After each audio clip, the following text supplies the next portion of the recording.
সুদানে আমিরাতের রাষ্ট্রদূতের বাসভবনে বিমান হামলা।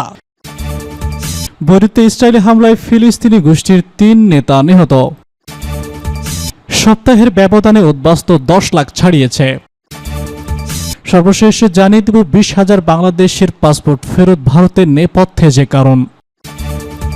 সুদানে আমিরাতের রাষ্ট্রদূতের বাসভবনে বিমান হামলা। উত্তর আফ্রিকার দেশ সুদানের রাজধানী খার্তুমে অবস্থিত সংযুক্ত আরব আমিরাতের রাষ্ট্রদূতের বাসভবনে সামরিক বাহিনীর ভয়াবহ বিমান হামলার অভিযোগ উঠেছে। দেশটির সামরিক বাহিনী সরাসরি বিমান হামলা চালিয়েছে বলে অভিযোগ করেছে সংযুক্ত আরব আমিরাত। সোমবার এই তথ্য জানিয়েছে বার্তা সংস্থা রয়টার্স। রয়টার্সের প্রতিবেদনে উল্লেখ করা হয়েছে, সুদানের সামরিক বাহিনী সোমবার ভোরে খার্তুমে অবস্থিত আমিরাতের রাষ্ট্রদূতের বাসভবনে বিমান হামলা চালিয়েছে। এই হামলাকে আমিরাত কর্তৃপক্ষ জঘন্য আখ্যা দিয়ে কড়া নিন্দা জানিয়েছেন।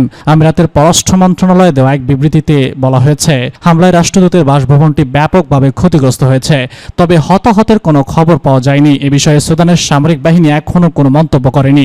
গত প্রায় ১.৫ বছর ধরে সুদানে চলমান গৃহযুদ্ধের পরিপ্রেক্ষিতে এই ঘটনা ঘটে। সুদানের সামরিক বাহিনীর বরাত দিয়ে সংযুক্ত আরব আমিরাতকে তাদের শত্রুপক্ষ আধা সামরিক বাহিনী প্যারিড র্যাপিড ফোর্সকে অস্ত্র ও সহায়তা দেওয়ার অভিযোগ করে আসছে, যদিও আমিরাত অভিযোগ বরাবরই অস্বীকার করেছে। তবে জাতিসংঘের পরীক্ষকরা এই অভিযোগকে বিশ্বাসঘাতকতা বলে মনে করেন যে সংযুক্ত আরব আমিরাত আরএসএফকে সামরিক সহায়তা দিয়েছে।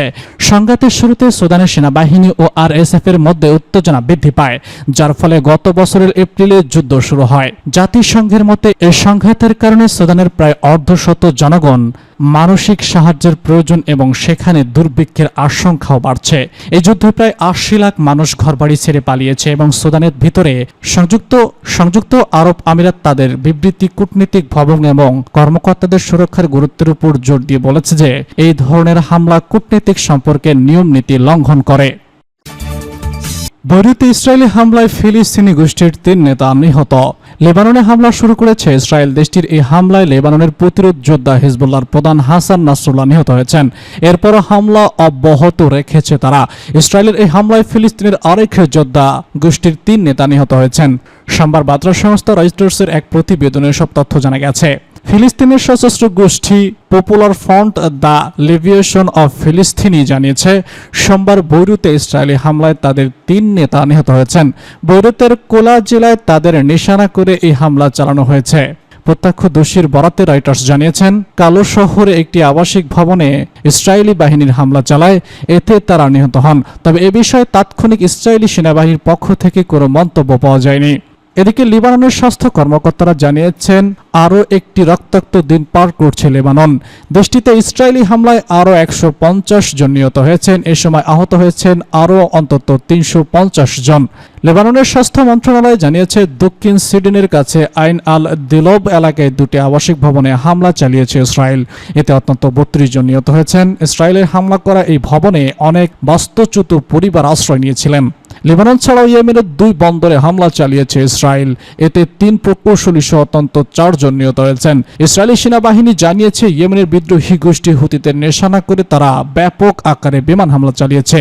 এর ফলে গাজা লেবাননে ইসরায়েলি হামলার তীব্রতার পরিপ্রেক্ষিতে বৃহৎ আঞ্চলিক সংঘাতের আশঙ্কাও বেড়েছে। রোববার সেনাবাহিনীর বিবৃতিতে বলা হয়েছে, ইয়েমেনের এই হামলায় যুদ্ধ বিমানের পাশাপাশি কয়েক ডজন অংশ নিয়েছে। পোর্ট এবং এয়ারক্রাফটে এই হামলা চালানো হয়েছে। হুতিদের সংশ্লিষ্ট আল মাসিরা টিভি সংস্থা কর্মকর্তাদের বরাত দিয়ে জানিয়েছে, ইসরায়েলের এই হামলায় অন্তত ৪ জন নিহত হয়েছেন। তাদের মধ্যে ১ জন বন্দরের কর্মী এবং ৩ জন বিদ্যুৎ প্রকৌশলী। জাতিসংঘের শরণার্থী বিষয়ক সংস্থা বরাতে বিবিসি জানিয়েছে, ইসরায়েলি এই হামলার কারণে লেবানন থেকে ৫০,০০০-এর বেশি মানুষ সিরিয়ায় আশ্রয় নিয়েছে।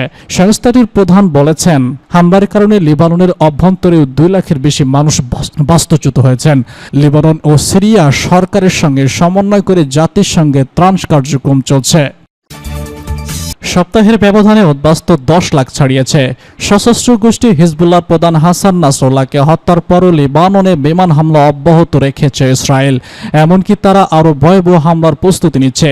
বেসামরিক নাগরিকদের জানমাল রক্ষায় যুদ্ধের কোনো নীতি ইহুদিবাদী রাষ্ট্রের প্রধানমন্ত্রী বেনিয়ামিন নেতানিয়াহু মানছে না।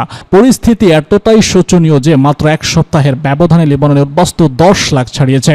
দেশটির প্রধানমন্ত্রী আর বলছেন, ইসরায়েলের অব্যাহত বিমান হামলা ইতিমধ্যে লেবানন জুড়ে প্রায় ১ বিলিয়ন মানুষকে তাদের ঘরবাড়ি ছাড়তে বাধ্য হয়েছে।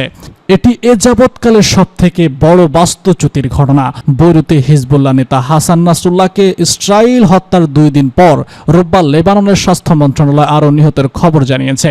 সর্বশেষ তথ্যে রোববারের হামলায় 50 জনের বেশি লোক নিহত হওয়ার খবর দিয়েছে তারা। এদিকে হিজবুল্লাহর উত্তর অঞ্চলে আরও রকেট নিক্ষেপ করেছে, তবে এতে হতাহতের ঘটনা জানা যায়নি।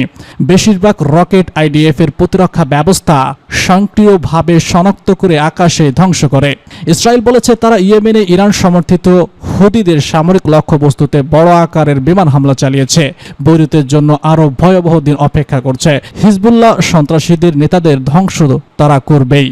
লেবাননের প্রধানমন্ত্রী কারিম বরাবরের হামলার বর্ণনা দিয়ে বলেছেন, বিমান হামলার কারণে বৈরুত এবং দক্ষিণ সীমান্ত এলাকা সহ দেশের অন্যান্য অংশ থেকে মানুষ পালিয়ে যেতে বাধ্য হয়েছে। জাতিসংঘের শরণার্থী বিষয়ক সংস্থার বরাতে বিবিসির প্রতিবেদনে বলা হয়েছে, লেবানন থেকে 50,000-এর বেশি মানুষ ইসরায়েলি হামলার কারণে সিরিয়ায় আশ্রয় নিয়েছে। সংস্থাটির প্রধান ফিলিপ্পি প্রান্দি এক টেলিগ্রাম পোস্টে জানিয়েছেন, হামলার কারণে লেবাননের অভ্যন্তরেও 2 লাখের বেশি মানুষ বাস্তুচ্যুত হয়েছেন। লেবানন ও সিরিয়া সরকারের সঙ্গে সমন্বয় করে জাতিসংঘের ত্রাণ কার্যক্রম চলছে। এদিকে স্থানীয় কর্তৃপক্ষ হতাহতদের সামলাতে ক্রমবর্ধমান চাপের মধ্যে পড়ছে। তারা আশ্রয় কেন্দ্রে এবং হাসপাতাল সহ সবখানে সহায়তা করার জন্য উদ্গ্রীব, কিন্তু রোগীর চাপ এতটাই বেশি যে তাদের পক্ষে সবাইকে সেবা দেওয়া সম্ভব হচ্ছে না। লেবাননের বিবিসির সংবাদদাতা জেরিন ঘুরে এইসব তথ্য দেখেছেন। 25 বছর বয়সী আয়া সোফিয়া বিবিসিকে বলেছেন, তাকে তার 6 সদস্যের পরিবারের সাথে বৈরুতের দক্ষিণে আল গালিব শহরতলিতে পালিয়ে আসতে হয়েছে, কারণ তাদের এলাকায় থাকা খুব বিপজ্জনক ছিল। তার বাড়ির পাশে বিমান হামলায় সব ভবন ধ্বংসস্তূপে পরিণত হয়েছে। তিনি বর্তমানে বৈরুতের একটি বাড়িতে আরও 16 জনের সাথে আশ্রয় নিয়েছেন। 20,000 বাংলাদেশের পাসপোর্ট ফেরত ভারতের নেপথ্যে যে কারণ। 20,000-এর বেশি বাংলাদেশের পাসপোর্ট ফেরত দিয়েছে ভারত। ঢাকাস্থ ভারতীয় হাইকমিশন এসব পাসপোর্ট ফেরত দিয়েছে। ভিসার জন্য বিক্ষোভ ও হুমকির জেরে এমন পদক্ষেপ নেওয়া হয়েছে। সোমবার ভারতীয় গণমাধ্যম টাইমস অফ ইন্ডিয়ার এক প্রতিবেদনে এসব তথ্য জানা গেছে। গত আগস্টে ছাত্র জনতার অভ্যুত্থানে পদত্যাগ করে দেশ ছাড়েন সাবেক প্রধানমন্ত্রী শেখ হাসিনা। এরপর থেকেই ভারতীয় ভিসা পরিষেবা বন্ধ রাখা হয়েছে। অনির্দিষ্টকালের জন্য বাংলাদেশি নাগরিকদের ভিসা পরিষেবা বন্ধ রাখার আবেদনকারীরা কার্যত অচল অবস্থার মধ্যে পড়েছেন। ভারতের পররাষ্ট্র মন্ত্রণালয় জানিয়েছে, আপৎকালীন এবং চিকিৎসার প্রয়োজন ছাড়া বাংলাদেশিদের আপাতত ভিসা দেওয়া হচ্ছে না। রণধীর পাল বলেছেন, আপাতত বাংলাদেশিদের চিকিৎসা এবং জরুরি প্রয়োজনে ভিসা দেওয়া হচ্ছে। বাংলাদেশের পরিস্থিতি যখন স্বাভাবিক হবে তখন পূর্ণ মাত্রায় কাজ শুরু করবে এবং ভিসা প্রদান স্বাভাবিক হবে। টাইম অফ ইন্ডিয়ার প্রতিবেদনে বলা হয়েছে, বর্তমানে সীমিত পরিসরে জরুরি আবেদনগুলো প্রক্রিয়াকরণ করা হচ্ছে।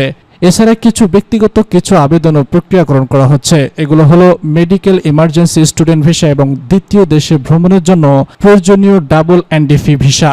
প্রতিবেদনে বলা হয়েছে, বাংলাদেশে ভারতীয় ভিসা আবেদন কেন্দ্রগুলোর বেশিরভাগ বন্ধ রয়েছে। হতাশাগ্রস্ত অনেক আবেদনকারী হাই কমিশনে ইমেল করছেন। এমনই ইমেল ক্ষমতাচ্যুতদের হুমকি দেওয়া হয়েছে। ভারতীয় এই সংবাদ মাধ্যম জানিয়েছে, বাংলাদেশে কূটনীতিক মিশনের ঘাটতি থাকায় অন্যান্য দেশের বিশেষ ইউরোপের ভিসা পেতে বাংলাদেশিদের প্রায়শই ভারতের উপর নির্ভর করতে হয়।